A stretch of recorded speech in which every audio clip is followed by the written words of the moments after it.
Hi and welcome to another narration presented by yours truly, Cryptids Roost.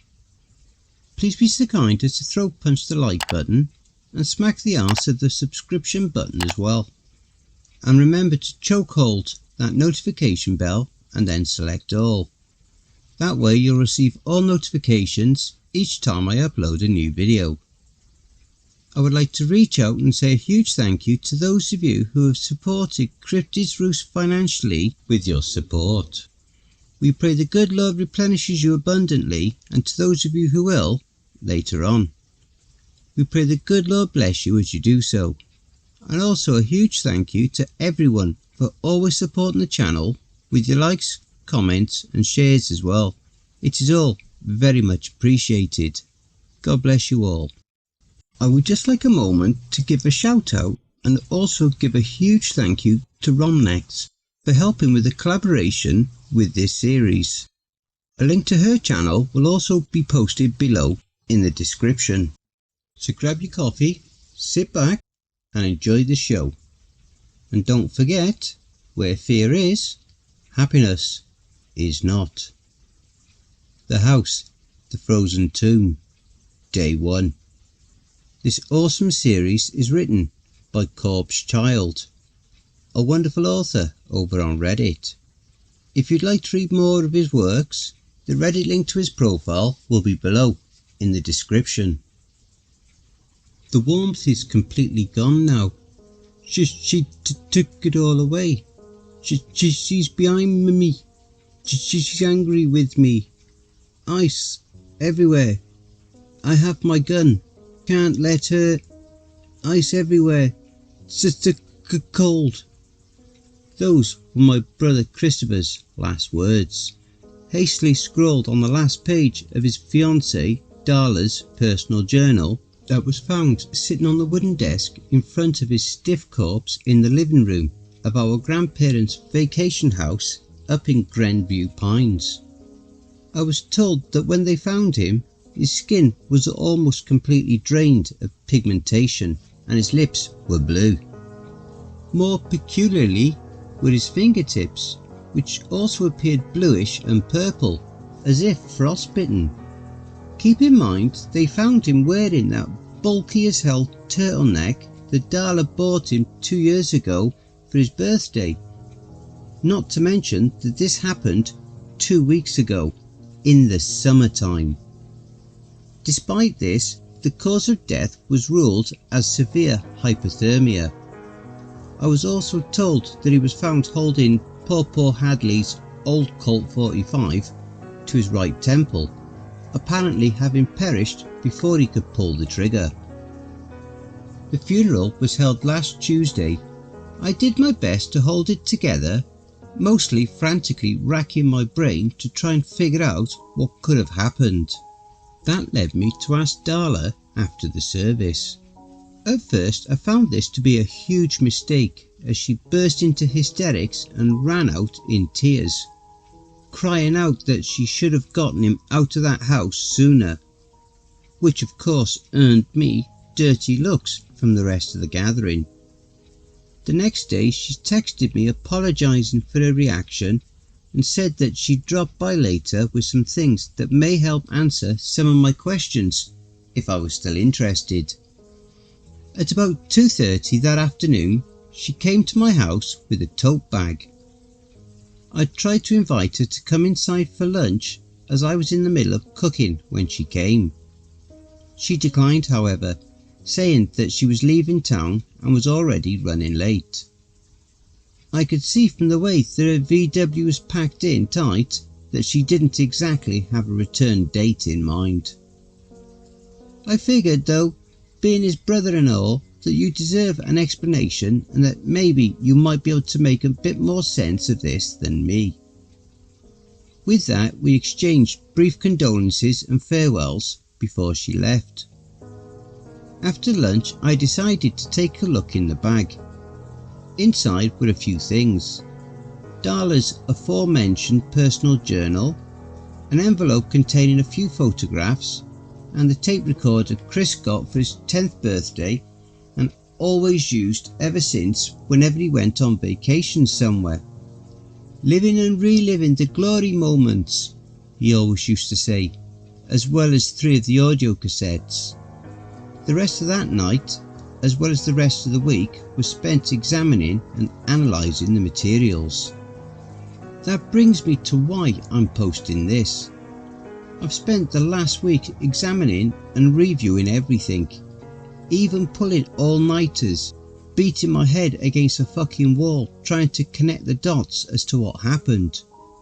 So far I'm stuck with the decision of either accepting the conclusion that my brother, a 32-year-old man with a very successful career as a defence attorney, a loving fiancée, and no history of mental illness or drug abuse, just all of a sudden lost his damn mind somehow during a summer getaway, or accepting the possibility of paranormal activity.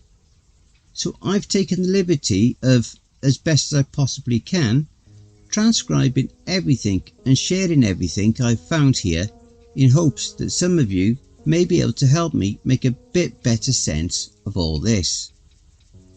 Day 1. Tape 1, Side A. Device clicks on. And then I told him, "Look pal, I'm your defence, not your fairy fucking godmother." Wait, what the hell? Babe, you didn't tell me this thing was rolling. Oh, my bad. Oh well. So today is Saturday, June 5th, 2021, and the first day of a very much needed vacation to Grenview Pines. Attending are myself and my fiancée, the lovely Darla Cadence. Won't be Cadence too much longer.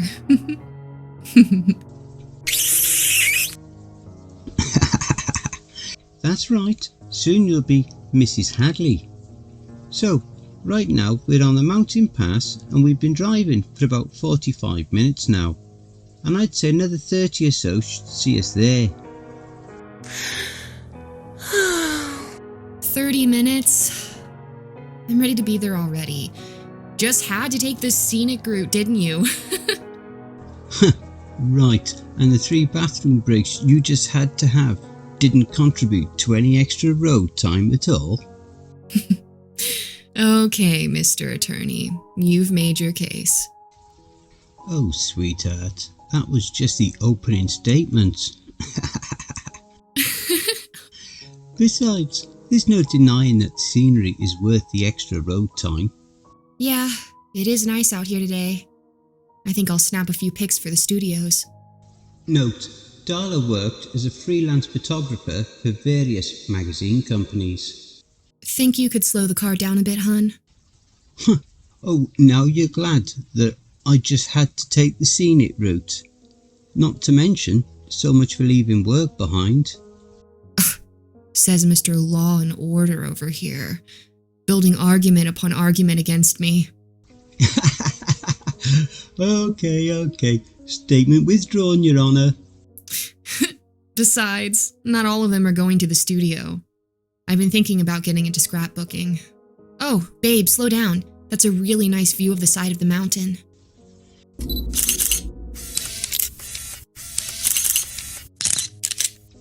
Edit. The next 15 minutes are spent in silence, save only for the snapping of Darla's camera. Hey, would it be alright if we rolled up the window? Getting a little chilly. Oh, yeah, sure. Thanks, hun. Edit. Another 5 minutes passes in silence. Babe, do you have the AC on? No. Why? You sure? It just feels cold for some reason. Feels normal to me. Are you feeling okay? Yeah. Guess it's just chills of excitement. You know. I know you've been looking forward to this trip for a while now. Yeah, it's just been so long since the last time I visited Moore and Paw Hadley's vacation house. I wonder if they still have the... What the hell? Whoa! What? What is it?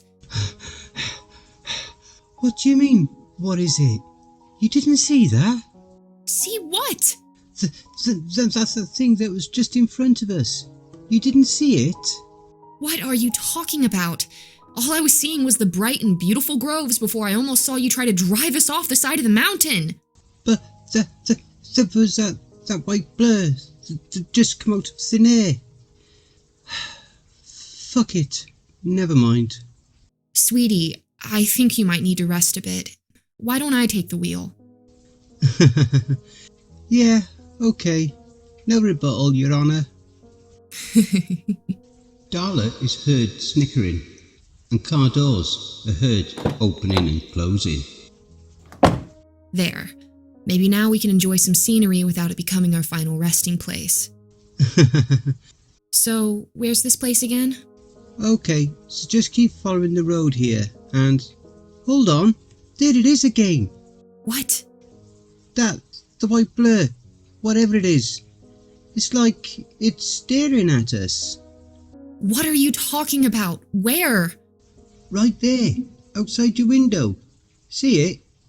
There's nothing out there, Chris. Right there, in the trees. God, why is it so cold all of a sudden? Honey, when was the last time you had your vitamins? Note: Christopher was diagnosed at 6 years old with a moderate iron deficiency and had ever since been regularly taking prescription vitamin supplements to keep it in check. The night before last, before going to bed. No wonder you're cold. Here, take my blanket and first thing when we get there, you're gonna take your vitamins, okay? Yeah, okay. Now which way am I going again? Okay, so you'll follow the road winding around the mountain here. Hold on. The device is heard being handled. Device clicks off. Tape 1, side B. Device clicks on. Alright, we've made it. More and Paw Hadley's vacation house. God, my mind's already flooding with memories. Holy shit, is that? It is! The old homemade rope swing. Babe, come over here real quick. I'll give you a push. In a minute, sweetheart. Don't you think we should get this stuff out of the car first? Oh shit, hold on, I'm coming. Sounds of running and crunching leaves. Got it? Okay, now just set it down nice and easy. There. Thud. Just roll that into the living room and come back. I want to show you around the area. You'll love it. In fact, bring your camera. Leaves crunching under footsteps are heard. Jesus, I can't believe it's all still here. Not only that, the house looks like it hasn't aged a day. It even still has that pitch black paint on the outside. I remember the times me and Luke would run off into the woods and get lost. Hell, I'll never forget the time we snuck out after dark. We didn't think we'd be able to find the house again. I'm pretty sure we both pissed ourselves that night too. Maura and Paw Hadley found us the next morning asleep right in front of the damn porch. In the distance...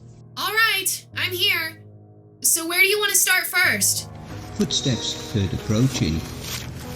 Actually, first, footsteps are heard running in direction of approaching footsteps.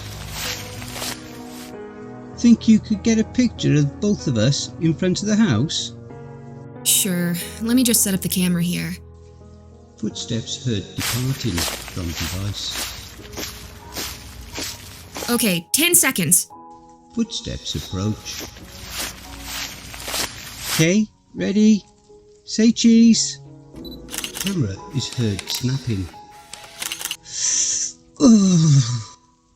You okay? Yeah, just got a little cold again, that's all. Oh shit, I almost forgot about your vitamins. Sounds of rummaging are heard. Here, take one. Thanks, hun. Now follow me. I'll show you all the areas me and Luke love to explore.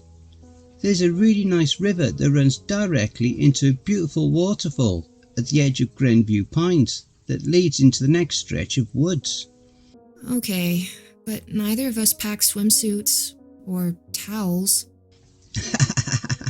Well then, I guess it's a good thing we're the only ones here, huh? Both are heard sniggering until Chris abruptly stops. Everything okay? Silence. What is it? What are you looking at? It's staring at me. Confused? Huh? What is? Over there. The white. Never mind. Come on, let's hit the lake while we still have daylight. Device clicks off. From here, the tape recorder was not used again until the next morning.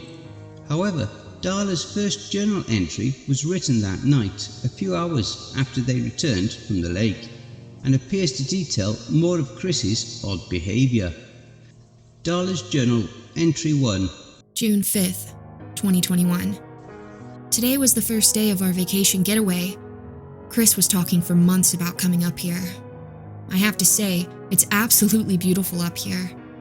The trees here all emanate such a bright vibrance, like something out of a Renaissance painting. But it's real. When the leaves of the trees rustled, it felt soothing and peaceful. And the house, my God, is it huge. When Chris was telling me about this being a vacation spot, I wasn't expecting anything near as big or as nice as this. I can't get over how nice the inside of this house is. It's got wood flooring that still looks polished, despite Chris claiming that, as far as he knew, the house hasn't been touched for almost 6 years, since his grandparents passed away. Not only that, but there were neat little knickknacks in every room. He told me that his grandparents used to travel around a lot, always stashing their souvenirs here, which is evident by the fact that in literally every room, of which there are at least 15, there were shelves upon shelves of different items, ranging from those little solar-powered bobbleheads you'd see on people's dashboards, to even little white geodes that Chris said were from where he and his little brother, Luke, used to go gem mining. Chris is worrying me, though. He's been complaining that he's constantly cold, despite the fact that it's easily 80 degrees outside. I know he's anemic, but even that's not exactly normal for him, is it? Of course, I know it doesn't help that we went almost a day and a half without his vitamins. I'll have to stay on top of that for him. Still, though, he keeps talking about this white blur that he claims to see. He almost drove off the side of the mountain pass because of it, and he claimed to see it again while we were at the lake. Everything was great until then. He showed me where he, Luke, and his grandparents used to go swimming when he was younger. Like the rest of the scenery here, the lake was gorgeous. Looking into it was like looking into a brand new mirror. I was taking photos when, all of a sudden, I see Chris getting naked. Before I could even ask him what the hell he thought he was doing, the man then runs out and swan dives into the lake. He tells me to hop in, splashing me to try and soak my clothes. Deciding, what the hell, I started to strip too, him doing his little cat calls at me like he used to back at college parties, which I still somehow found amusing from him, before jumping in myself. The water was so warm and relaxing, even better while in his arms. But after a while, I felt him start shivering again. When I looked up at him, I saw him staring in the direction of the other end of the bank. I asked him what he was staring at. He told me, "She's watching us." When I looked around, however, no one was there. I asked him what he was talking about, and he insisted that some girl was watching us. That was also when I noticed his skin beginning to turn pale, and he said that he was feeling cold again. When I asked where this person was, he pointed to the opening of the clearing where our clothes were, and asked again if I could see the woman in the white dress. We began to notice at that point that the sun was going down, and we decided to head back to the house before it got too dark to find it again. He used to tell me all the time about when he and Luke got lost in the woods one night, and they couldn't find the house because it was so dark that it blended in, only to be found the next morning asleep right in front of it. The entire way back, he was shivering and constantly looking over his shoulder. When we got back to the house, I offered to cook dinner this time around and let him bundle up under the blankets and find something on the TV for us. I made one of his favorites, chicken and waffles, which, because of him, has secretly become one of my favorites too. As we ate, though, he stayed completely buried under the blankets, and yet I could still see him shivering underneath. He even asked if I could turn up the heat. Even as I write this, I'm down to my nightgown and sweating profusely, yet he's asleep on the couch, completely covered by the blankets, and he still feels so cold.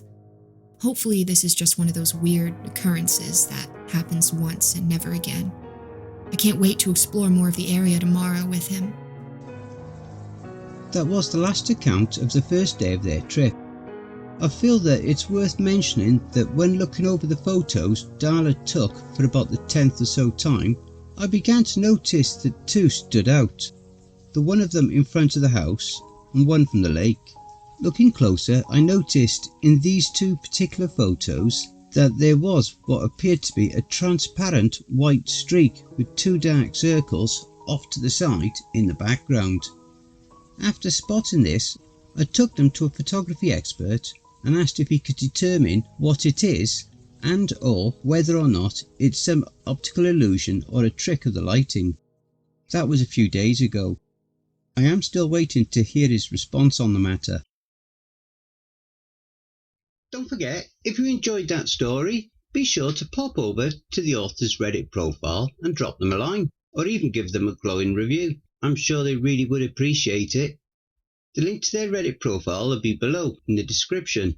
Please be so kind as to throat punch the like button and smack the ass of the subscription button as well. And remember to tap the notification bell and then select all. That way you'll receive all notifications each time I upload a new video. Oh, and don't forget to share the video far and wide. This will all help with YouTube's algorithm and will help to promote this channel more. And don't forget to check out the merch store. The link will be in the description and also in the video thumbnail. And if you would like an honourable mention, send in a snapshot of yourself with your purchase and I'll feature it in one of the videos. I now have my very own subreddit community where you can submit any stories you've written. You can submit your stories or encounters either there or send them to cryptidsroost@gmail.com.